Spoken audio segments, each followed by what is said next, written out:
ಈ ಒಂದು ವ್ಯವಸ್ಥೆಯಲ್ಲಿ ಮಾತುಗಳನ್ನ ಹೇಳಿಕೆಗಳನ್ನು ಕೊಡಕೂಡುದು. ನೀವು ಕೇಳ್ತೀರಿ ಏನಾರು ಆಗ್ಬೋದ ಮುಂದಕ್ಕೆ, ಹೌದು ಅಂತೀವಿ. ಅದು ಬಿಟ್ಟು ನಾವು ಯಾವುದೇ ವಿಚಾರದಲ್ಲೂ ಹಿಂಗಾಗತ್ತೆ, ಈ ತಿಂಗಳಲ್ಲಿ ಆಗುತ್ತೆ, ಈ ಮಂತ್ ಆಗುತ್ತೆ ಅಂತ ಹೇಳಿಕೆ ಕೊಡಬಾರ್ದು. ನಮ್ಗುನು ಎಲ್ಲ ಶಿಸ್ತಿನ ಒಂದು ಸೂಚನೆ ಕೊಟ್ಟಿದ್ದಾರೆ. ನಾವು ಅದಕ್ಕೆಲ್ಲ ನಿಮ್ಗೆ ಒಂದೇ ಕೇಳೋದು, ನಾವೆಲ್ಲರೂ ಒಂದೇ ಕುಟುಂಬದಲ್ಲಿ ಇದ್ದೇವೆ, ಯಾವುದೇ ಗೊಂದಲ ಇಲ್ಲ. ಜನಕ್ಕೆ ಬೇಕಾದಂತದ್ದು ಪ್ರತಿ ಬಾರಿ ಬೆಳಗ್ಗೆಯಿಂದ ರಾತ್ರಿ ತನಕ ನಮ್ಮ ಮುಖ್ಯಮಂತ್ರಿಗಳು ಕಷ್ಟಪಡ್ತಾ ಇದ್ದಾರೆ, ಬೆಳಗ್ಗೆಯಿಂದ ಮಧ್ಯರಾತ್ರಿವರೆಗೂ ನಮ್ಮ ಉಪಮುಖ್ಯಮಂತ್ರಿಗಳು ಕಷ್ಟಪಡ್ತಾ ಇದ್ದಾರೆ, ಎಲ್ಲಾ ಸಚಿವರು ಜನರ ಸಾಮಾನ್ಯರ ಮಧ್ಯೆ ಇದ್ದಾರೆ, ನಾವುಗಳು ಜನರ ಮಧ್ಯೆ ಹಳ್ಳಿಗಳಲ್ಲಿ ಇದ್ದೇವೆ. ನೀವು ದಯವಿಟ್ಟು ಇದನ್ನ ಇಷ್ಟನ್ನ ನಿಲ್ಲಿಸಿ, ಯಾವುದೇ ಗೊಂದಲವಿಲ್ಲದೆ ಕಾಂಗ್ರೆಸ್ ಪಕ್ಷ ನಿಮಗೆ ಗೊತ್ತಿದೆಯೋ ಇಲ್ಲೋ ಗೊತ್ತಿಲ್ಲ, ಧರ್ಮಸ್ಥಳ ವಿಚಾರ, RSS ಬ್ಯಾನ್ ವಿಚಾರ, ಇದ್ರಲ್ಲಿ ಮಾಧ್ಯಮಗಳು ಕೂಡ ಬಿಸಿ ಇದ್ದ ಸಂದರ್ಭದಲ್ಲಿ ಯತೀಂದ್ರ ಸಿದ್ದರಾಮಯ್ಯನವ್ರು ಮತ್ತೆ ಮುನ್ನೆಲೆಗೆ ತಂದಿರೋದು. ಸರ್ ದಯಮಾಡಿ ನೀವು ನಮಗ್ ಹೇಳ್ರಿ, ನಮ್ಗೆ ಅರ್ಥ ಆಯ್ತು. ಯತೀಂದ್ರ ಸಿದ್ದರಾಮಯ್ಯನವ್ರಿಗೂ ಹೇಳಿಸ್ಬಿಡಿ ಅಲ್ಲ, ಮಾತನಾಡಬೇಡಿ ದಯವಿಟ್ಟು ಬಹಿರಂಗ ವೇದಿಕೆಯಲ್ಲಿ ಅಂತ ಹೇಳಿ. ಒಂದೇ ನಿಮಿಷ, ನಮ್ ಜೊತೆಯಲ್ಲಿ ಶಿವಗಂಗಾ ಬಸವರಾಜ್ ಸರ್ ಕೂಡ ಇದ್ದಾರೆ. ಬಸವರಾಜ್ ಸರ್, ತಾವು ಕೂಡ ಹೇಳಿದ್ರಿ ಮಾಧ್ಯಮಗಳಲ್ಲಿ ವರದಿ ಆಗಿತ್ತು ನಾಯಕತ್ವ ಬದಲಾವಣೆ ಅಂತ ಹೇಳಿ, ಅದಾದ್ಮೇಲೆ ನಿಮ್ಗೆ ಯಾರಾದ್ರೂ ಮಾತನಾಡಬೇಡ ಅಂತ ಹೇಳಿದ್ರು ಅಥವಾ ನೋಟಿಸ್ ಕೊಟ್ರು, ನೀವು ಕೂಡ ಸೈಲೆಂಟ್ ಆಗ್ಬಿಟ್ರಿ ಅಂತ ಹೇಳಿ.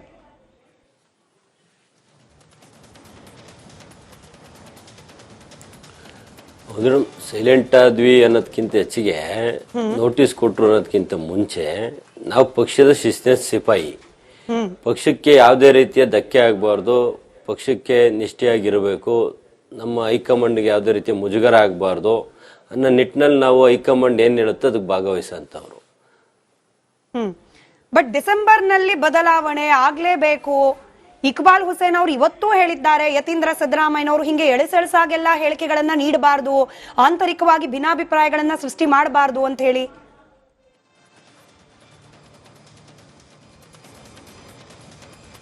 ಅದು ನಾನು ಅದನ್ನ ಹೇಳ್ತೀನಿ, ಆಂತರಿಕ ಭಿನ್ನಾಭಿಪ್ರಾಯ ಆಗಬಾರ್ದು, ಸುಮ್ಮನೆ ಯಾವುದೇ ರೀತಿಯ ಸ್ಟೇಟ್ಮೆಂಟ್ಗಳು ಕೊಟ್ಟು ಗೊಂದಲಕ್ಕೆ ಆಗಬಾರ್ದು ಅನ್ನೋದಕ್ಕೆ ನಾನು ಸ್ಟಿಕನ್ ಇದ್ದೀನಿ ರೀ.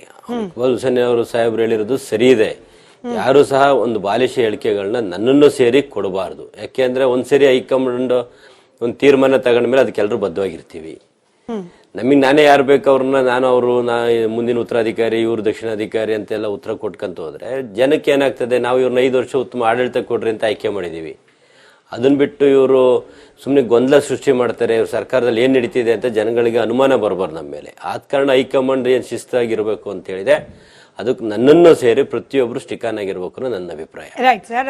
ಹಾಗೆ ನಮ್ಮ ಜೊತೆಯಲ್ಲಿ ಬಾಬಾ ಸಾಹೇಬ್ ಪಾಟೀಲ್ ಸರ್ ಕೂಡ ಇದ್ರು.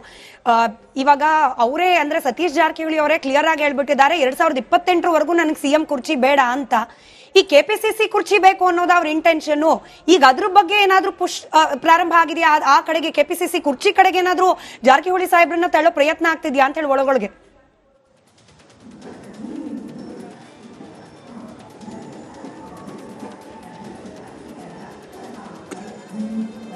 ಇಲ್ಲ, ಅದನ್ನ ಪ್ರಸ್ತಾಪ ಮಾಡಿಲ್ಲ ಯತೀಂದ್ರ ಅವರು, ಅದನ್ನ ಪ್ರಸ್ತಾಪ ಮಾಡಿಲ್ಲ. ಅವ್ರು ಹೇಳಿ ಸರ್, ಬಾಬಾ ಸಾಹೇಬ್ ಪಾಟೀಲ್ ಸರ್ ಇದ್ದಾರೆ, ಅವ್ರಿಗೆ ನನ್ನ ಧ್ವನಿ ತಲುಪ್ತಾ ಇದೆಯಾ? ಅವ್ರು ಹೇಳಿ, ಅವ್ರು ಉತ್ತರ ಕೊಡಿ. ರಾಜ್ಯದ ತೀರ್ಮಾನ ಆಗುವಂತದಲ್ಲ. ಹಲೋ ಹೇಳಿ ಸರ್, ಮಾತಾಡಿ. ಹಲೋ ಸರ್, ಕೇಳಿಸ್ತಾ ಇದ್ರೆ ನನ್ನ ಧ್ವನಿ? KPCC ಹುದ್ದೆಗಾದ್ರೂ ಸತೀಶ್ ಜಾರಕಿಹೊಳಿ ಅವರನ್ನ ಕೂರಿಸೋ ಪ್ರಯತ್ನದ ಭಾಗವಾ ಇದು ಅಂತ? ಆ ಥರ ಏನಿಲ್ಲ ಮೇಡಮ್, ಬಟ್ ಆಸ್ಪಿರೆಂಟ್ ಇದ್ದು ಕೂಡ ಏನೇ ವಾಟ್ ಎವರ್ ಡಿಸಿಷನ್ ತಗೊಂಡ್ರೆ ಹೈಕಮಾಂಡ್ ಮೇಲೆ ಅವಲಂಬನೆ ಆಗ್ತದೆ. Right right. ಧನ್ಯವಾದ ಮೂವರಿಗೂ ಕೂಡ ಕಾರ್ಯಕ್ರಮದಲ್ಲಿ ಭಾಗಿಯಾಗಿದ್ದಕ್ಕೆ, ಹಾಗೆ ಸಮಯ ಕೊಟ್ಟಿದ್ದಕ್ಕಾಗಿ.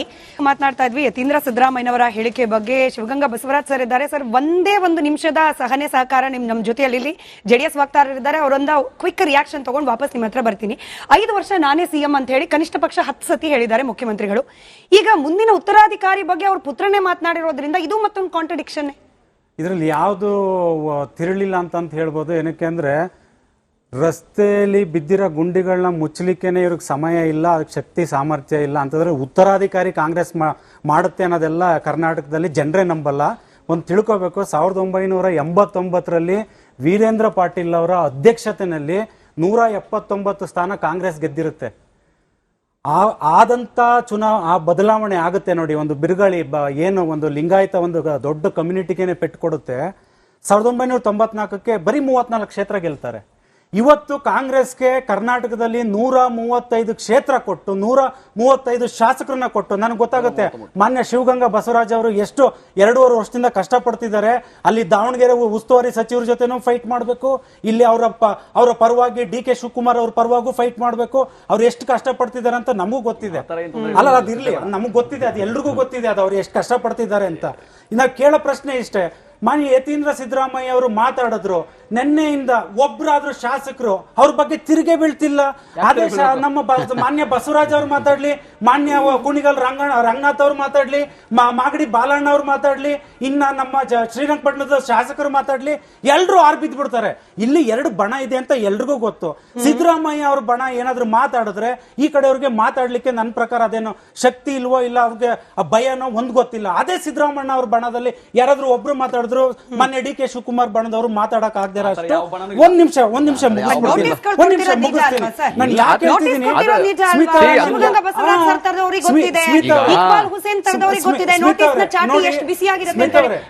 ನಾನು ಹೇಳ್ತಿದ್ದೀನಿ 89ರಲ್ಲಿ ಹೇಗ್ ಪೆಟ್ಟು ತಿಂದ್ರು, ಇವತ್ತು 2023ರಲ್ಲಿ ಕೊಟ್ಟಿರೋಂತ ಒಂದು ಬೃಹತ್ ಸಂಖ್ಯೆ, ಬೃಹತ್, ಅದು ಏನು ಕಡಿಮೆ ಮ್ಯಾಂಡೇಟ್ ಅಂತಲ್ಲ.